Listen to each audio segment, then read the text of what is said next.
m'appelle Bernard, je suis issu du sud de la France. Je suis conseiller citoyen dans la ville de Manosque. Alors, je m'appelle Sylvie Launay, j'ai 63 ans et je suis née à Louviers, dans le département de l'Eure. Je m'appelle Alban Ayou, je suis membre du conseil citoyen de Metz-Bellecroix et j'ai 28 ans. Je m'appelle Françoise Piquet, je viens de La Réunion, j'ai 48 ans. Je fais partie du conseil citoyen de Bois d'Olive, d'un quartier de Bois d'Olive à Saint-Pierre. Me concernant, vu que je suis retraité, c'est un peu une actualisation des connaissances, mais c'est surtout mon désir prégnant, je dirais, de mieux représenter les habitants de mon quartier, ce qui n'est pas si facile au quotidien. C'est de comprendre et de répondre aux besoins des habitants. Le préfet, les sous-préfets, le conseil municipal, monsieur le maire, ont des termes que nous, humains, ne connaissent pas forcément. C'est surtout pouvoir interagir avec les autres conseils citoyens et d'échanger de l'expérience et d'avoir aussi des formateurs leurs connaissances techniques, de faire le lien entre la connaissance technique et la connaissance pratique.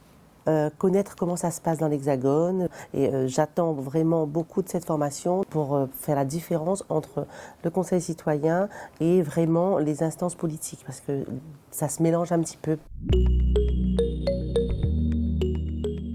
Alors ce que j'apprécie le plus, c'est l'échange humain.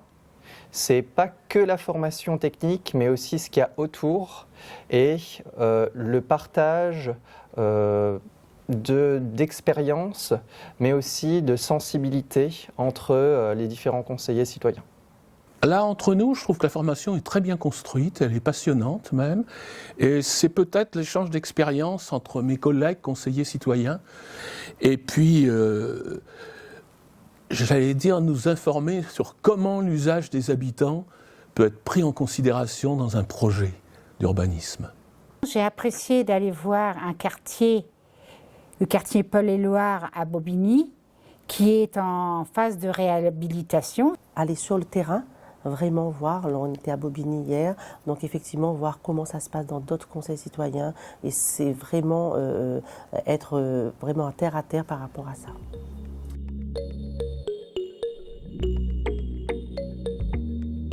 Alors en effet, c'est un objectif qui est tout à fait le mien, hein. J'ai bien compris qu'il fallait rediffuser cette information, je dirais, qui a été très très riche, mais en même temps, je ne vous cache pas que ça risque d'être la plus grosse difficulté, parce que je pense qu'il y a quand même une grande différence de culture entre les habitants du quartier en renouvellement urbain et tous ces aménageurs au sens large qui ont une culture administrative, voire une culture du projet. Mais vous savez, les habitants, ils viennent le plus souvent quand le projet évolue, quand il y a une démolition, quand il y a du relogement, quand ils sont directement concernés. Et c'est très difficile de les faire s'approprier leur quartier, faire en sorte qu'ils le co-construisent avec les décideurs. Aux habitants, je vais effectivement leur communiquer tout ce qui est conseil citoyen et puis vraiment leur expliquer que le conseil citoyen, c'est indépendamment de la politique, c'est vraiment connaître tout ce qu'on a par rapport à notre quartier, par rapport à notre patrimoine et vraiment le mettre en valeur.